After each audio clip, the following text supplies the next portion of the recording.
tó ẹ kú dédé àsìkò yìí, ara ò lébi lọ́ọ̀dẹ̀ yìí, ẹ kú bójú ọjọ́ ṣe rí o, àdúrà wa ó gbà lágbára Olódùmarè. Dókítà fertility ló ń kí yín pé ẹ kú ọ̀rọ̀ ọmọ o. Olódùmarè tí ń ṣọmọ fún ni á ṣọmọ fún yín lẹ́ẹ̀dẹ̀ yìí. Àgàn tí ò rí bí wọ́n á tọwọ́ osùn, wọ́n á tọwọ́ bosùn. Àgàn tí ò rí bí wọ́n á tọwọ́ bosùn, wọ́n á fi pa ọmọ lára.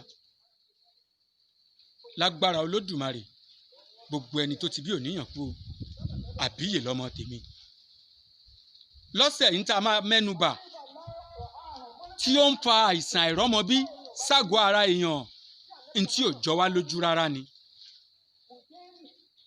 Ìdí rẹ̀ tí mo fi máa ń sọ pé tó o bá wá sí ní dókítà fertility kì í ṣe torí pé a fẹ́ gba owó ni Olódùmarè ṣe gbé ilé ìwòsàn yìí kalẹ̀. Ṣùgbọ́n Olódùmarè dìídì rán wa níṣẹ́ láti lò wá kó lè tú àwọn òǹdè sílẹ̀. Ni mo fi sọ pé tó o bá wá sí ọ̀dọ̀ dókítà fertility, bóyá àlàyé lásán, bóyá o kàn ní ìdí ìdánilẹ́kọ̀ọ́ lásán, bóyá ọ̀rọ̀ lásán láyé rẹ nílò, lè ayọ̀ ó dẹ̀ sọ nínú ẹ. Ọ̀pọ̀lọpọ̀ ń tí ń fa àìrọ́mọbí fún àwọn obìnrin, ń tí ń fa àìrọ́mọbí fún ọ̀pọ̀lọpọ̀ èèyàn, fún ọ̀pọ̀lọpọ̀ ẹ̀dá ní ìpayà, anxiety.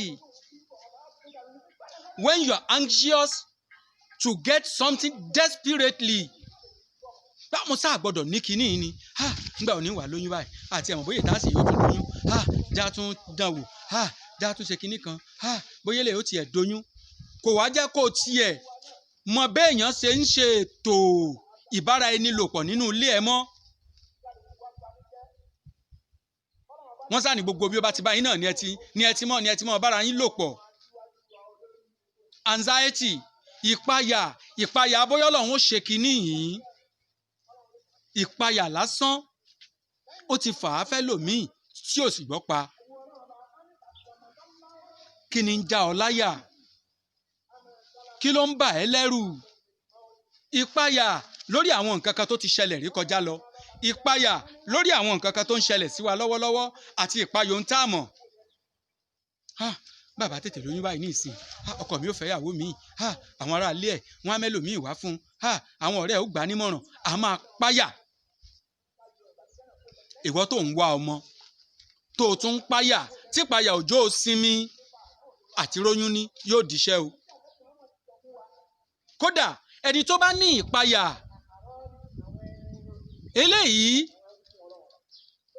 kò lóògùn míì ju kó fi rẹ̀ lọ́kàn balẹ̀ lọ. Anxiety n tó kàn nílò ni pé ká kánsẹ̀lẹ̀, ká